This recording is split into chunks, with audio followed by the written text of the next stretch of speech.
사람이 마땅히 우리를 그리스도의 일꾼이요 하나님의 비밀을 맡은 자로 여길지어다. 그리고 맡은 자들에게 구할 것은 충성이니라. 지금 이렇게 고린도전서에서 불거지고 있는 문제가 성도들 가운데서 이제 사역자들을 판단하는 문제가 계속 지금 진행되고 있는 거거든요. 그러니까 나는 바울에게, 나는 아볼로에게, 나는 게바에게, 나는 그리스도께 속했다. 어저께 우리가 하나님의 성전에 대한 메시지를 나누면서 제가 사회의 병폐, 그리고 우리 그리스도인의 영적인 그런 성장을 가장 저해하는 요소, 음주에 대해서 제가 어저께 말씀을 나눴습니다. 근데 우리가 그렇게 이 시대의 문제를 이 본문을 통해서 진찰하면서도 이 본래의 본문에 흐르고 있는 이 문맥을 이렇게 짚고 넘어가는 것을 이렇게 소홀히 해서는 안 되겠죠. 근데 하나님의 성전을 더럽히는 자를 멸하시겠다라고까지 말씀하시는데, 그 중심에는 우리의 그런 갖가지 더러운 그런 음욕, 탐욕 이런 것까지 다 포함되는 거지만, 지금 이 문맥으로 봤을 때 가장 지금 심각한 고린도 교회의 문제는 무엇이냐면 사역자들을 판단하는 것이 파당이 돼서 서로를 또 정죄하는 그런 모습까지 돼가지고 서로의 성전을 더럽히는 지경까지 간 것입니다. 서로 안에 하나님의 영이 거하고 계신데 서로 성전을 모욕하고 있는 상태에서 바울이 이제 그런 맥락에서 하나님의 성전을 더럽히면 누구든지 하나님이 멸하시리라 라고 그렇게 말하고 있는 거죠. 그러니까 그런 맥락으로 봤을 때에 그런 사람을 판단하고, 특별히 이 문맥으로 봤을 때에 사역자들을 함부로 판단하는 것이 얼마나 두려운 일인지 그것을 알아야 되는 것이죠. 그러니까 교회에는요, 경건한 두려움이 회복되어야 교회가 쉬운 말로 하면 아주 건강하게 잘 굴러갑니다. 그러니까 하나님이 은혜의 하나님이시지만 반드시 기독교 역사에 보면은 괄목할 만한 그런 두려움을 주는 분기점을 하나씩 주세요. 그래서 초대교회가 막 번성하는데 사람들이 한없이 많아지니까 이제 처음에 오순절 성령 강림 사건의 여운이 조금 사그라들고, 이제 신앙이 그냥 이렇게 이렇게 탄력을 받아서 그냥 쭉쭉쭉쭉 나가니까 이 안에 영적인 해이함이 일어날 수 있는 여지가 생기니까, 그때 하나님이 탁 짚고 넘어간 것이 무엇이냐면 아나니아와 삽비라 사건이었습니다. 그래서 하나님의 교회 공동체는 사실 은혜의 공동체이기도 하지만 결코 하나님을 두려워하는 마음을 잊어서는 안 된다. 그래서 하나님을 속이려고 해서는 안 된다라는 이정표로 찍어준 것이 바로 아나니아 삽비라 사건이에요. 그래서 참된 교회의 표지가 아이러니하게도 말씀과 성례, 그리고 사랑이 아니라, 그냥 사랑이라고 표기하면 좋은데 사랑이 아니라 권징이라고 표기하고 있어요. 그러니까 사랑의 가장 중요한 면모를 보여주고 있는 것이죠. 그래서 분명히 그런 죄악을 경시하게끔 만들어주는 것이 아니라 죄악을 두렵게 만들어주는 것이 교회의 할 일이다 라는 것을 보여주고 있는 것입니다. 그래서 이런 그것을 기억하는 것이 좋아요. 교회가 정말 잘 아름답게 성장하고 하나님께 영광이 되기 위해서는 그냥 모든 것이 좋다가 아니라 가릴 것은 가리고 두려워할 것은 두려워하는 것이 좋다. 특별히 하나님이 세우신 일꾼들에 대해서, 주의 종들에 대해서 마땅히 가져야 할 그런 순종의 마음, 겸손한 마음을 갖는 것이 우리가 생각하는 것보다 훨씬 교회 공동체 가운데 중요하다라는 것을 알게 되는 것입니다. 그러니까 다 좋은 게 아니라 하나님이 우리의 신앙생활 가운데 이런 어떤 하나님이 경계를 지어놓은 바운더리를 자꾸 넘어가는 게, 이게 하나님 보시기에 굉장히 좋지 않고 기쁨이 될 수 없다라는 것을 우리가 깨달아야 되는 것이죠. 그러니까 우리가 지구촌에 존재하는 어느 교회에서 신앙생활하든지 이것이 마땅히 필요한 태도라고 말씀드릴 수가 있는 것입니다. 근데 그 부름받은 이 사역자의 그 마인드, 자세 중에 가장 중요한 것은 무엇이냐면 같은 자들에게 구할 것은 충성이니라. 이 대목은 단순히 열심히 한다, 그냥 양적으로 열심히 한다.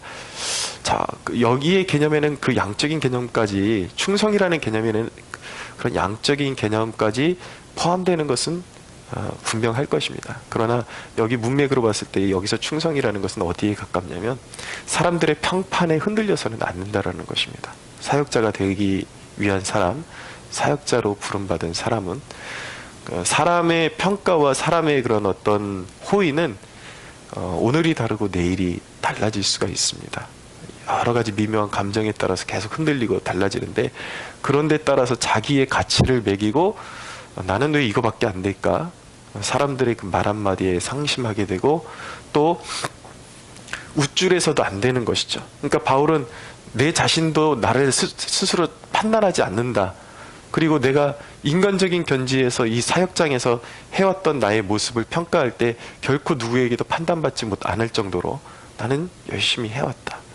그렇지만 바울이 하는 말이 무엇입니까? 그렇지만 그것으로 말미암아 내가 주님 앞에 의롭다함을 받지 못하리라. 그러니까 사람에게 나는 함부로 판단받을 존재가 아니라는 건강한 그런 자아를 가지고 있는 것이지만, 또 한편으로 영적으로는 그 영적인 충성이 열심히 주님 앞에 의롭다함을 받지 못한다. 그러니까 나의 행위는 철저히 사람의 눈에는 가려져 있지만 그것을 온전히 판단하실 분은 주님이시다. 할렐루야. 예, 그래서 그 모든 판단을 주님께 맡겨야 된다라는 것이죠. 그러니까 이 얘기는 사역자가 어떤 심각한 도덕적 부패에 빠져 있는데 몰라라 하고 하나님이 알아서 하시기까지 그냥 눈 감아줘야 된다는 말씀은 아니에요. 그러니까 우리 한국교회에서 일어나는 여러 가지 일들 가운데 이렇게 병폐들이 있는데, 목회자가 분명히 범죄한 증거가 명백히 드러났음에도 불구하고 증거가 없는 경우에는 달라요.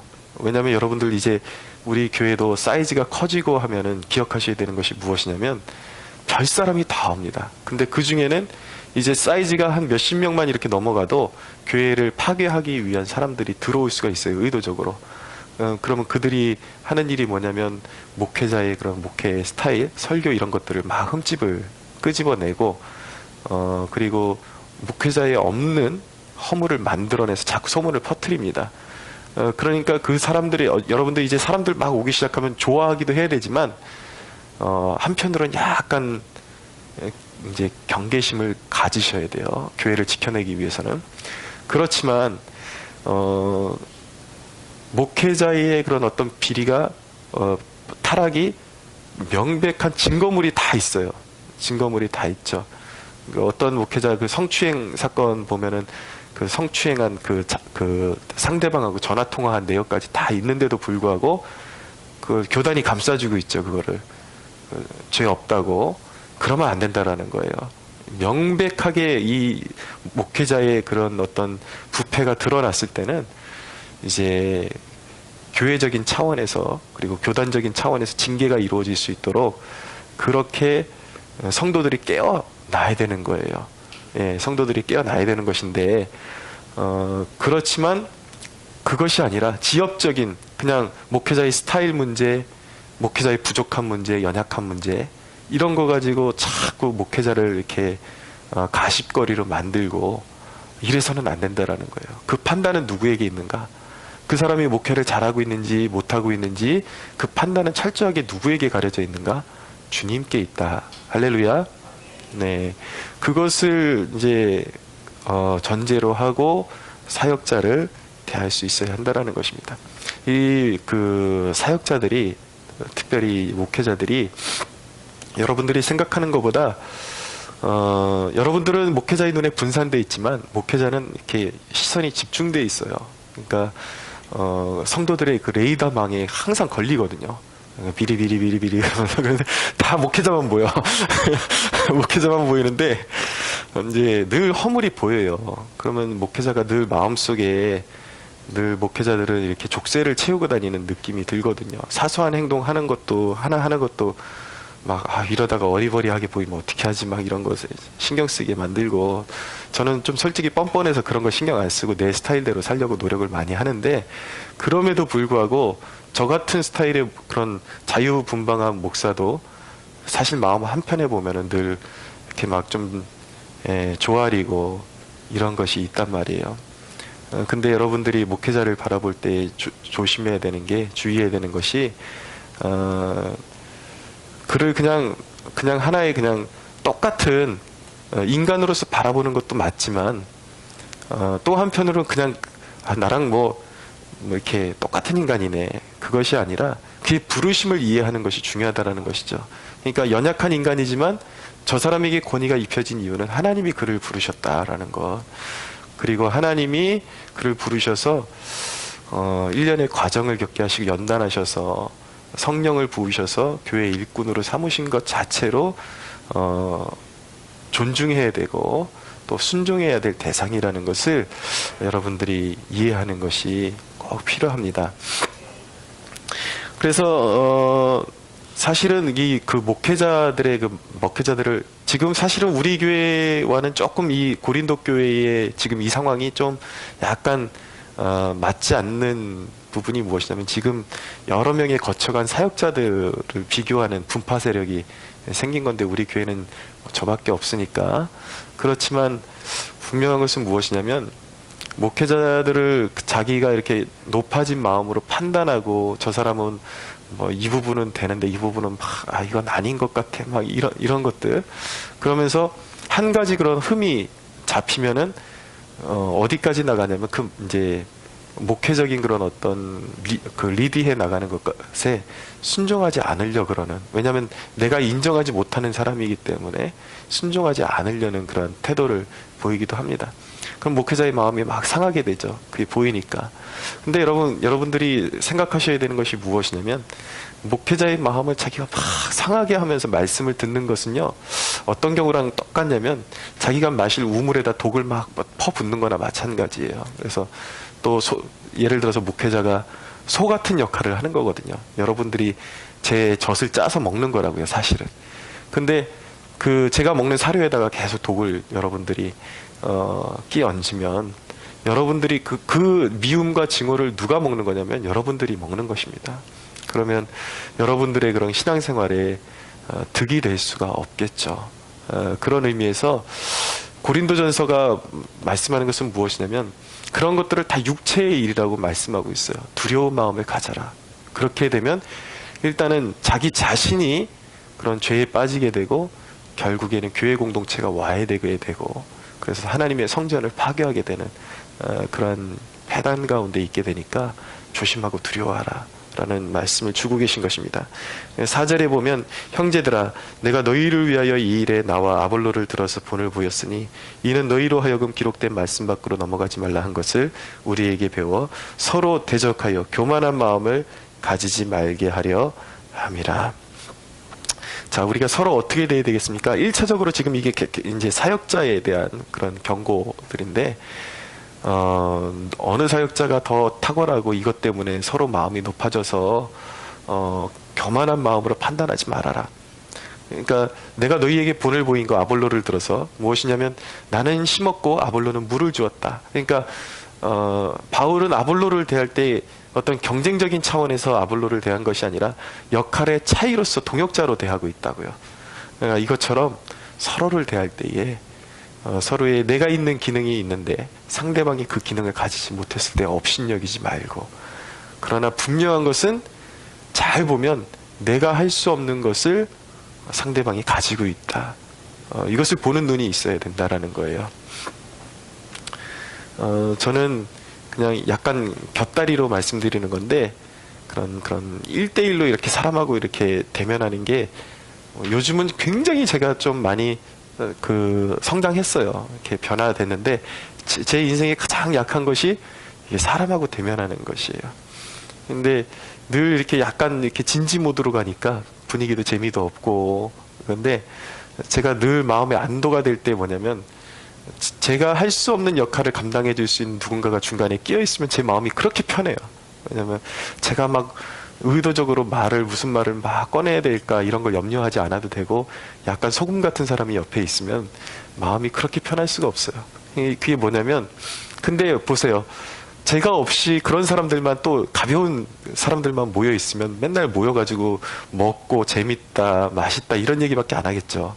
근데 이제 저 같은 사람이 끼어 있어야지 그걸 영적인 모드로 이렇게 좀 전환시켜주고 이런데, 서로에게 필요한 거예요. 또 저 같은 사람만 있으면 상황이 아닌데 계속 영적인 얘기만 하려고 그러고 막 그러니까 재미없고 막 이런데, 소금 같은 사람이 껴줘서 서로가 막 맛을 내는, 서로에게 필요한 존재인 것입니다. 할렐루야. 그러니까 너와 나가 다 중요하다. 교회에서 서로를 세워주고, 남을 판단하는 습관은 결국 그 뿌리가 뭐냐면 교만입니다. 교만한 자는 하나님께로부터 얻을 수 있는 것이 그러니까 자기 만족. 그러니까 하나님이 나를 굉장히 대단하게 생각하실 거야라고 스스로 그렇게 판단하고 있을지 모르겠지만, 하나님이 성경을 통해서 분명히 말씀하고 계신 거예요. 예, 쉽게 말씀드리면, 그렇게 교만한 자는 하나님이 거들떠보지도 않으신다. 예, 세상 말대로 쌩깐다 이런 표현을 쓰죠. 예, 하나님께 받을 것이 없는 것입니다. 자기 만족밖에는 없는 거예요.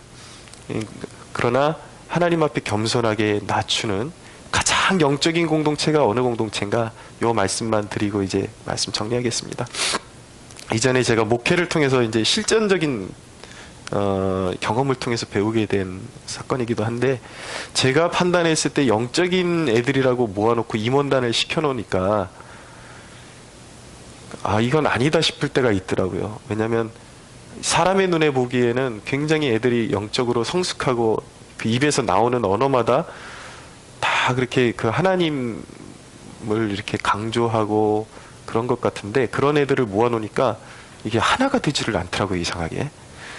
근데 그 약간 좀 부족해 보이는 애들을 모아놓으니까 얼마나 단합이 되고 교회 일이 오히려 더 잘 굴러가요, 이상하게. 그게 아이러니해요, 그게 보면은. 그런 면에서 영적이라는 영적이라는 말의 진실한 의미는 무엇일까라는 것을 고민하게 되었는데, 오히려 좀 여러 가지로 부족하지만 하나 돼서 낮은 마음으로 하나님의 뜻을 잘 받들 수 있는 공동체가 영적인 공동체다. 예, 특별히 막 너무 뛰어난 사람들만 모여가지고 나는 내 말이 옳다고 생각해, 서로 막 거들떠보지도 않고 이렇게 분할되어 있는 그런 공동체보다, 참 당신도 바보 같고 나도 바보 같고 연약한 점이 참 많으니까 우린 서로 감싸줘야 돼. 이게 진짜 영적인 공동체라는 거 우리가 잊지 않았으면 좋겠습니다. 서로 낮은 마음으로 하나님께서 우리 만나게 해주신 그 부르심을 우리가 잘 지켜나가서, 우리가 그 부르심만 잘 지켜나갈 수 있다면 하나님은 가장 연약한 것을 들어서 민족을 구원해낼 수 있는 훌륭한 구원의 통로로 사용할 수 있다라는 거. 하나님만이 위대하시다. 할렐루야. 우리 교회의 주인은 예수 그리스도, 그분만이 영광 받으시기를 간절히 소원합니다.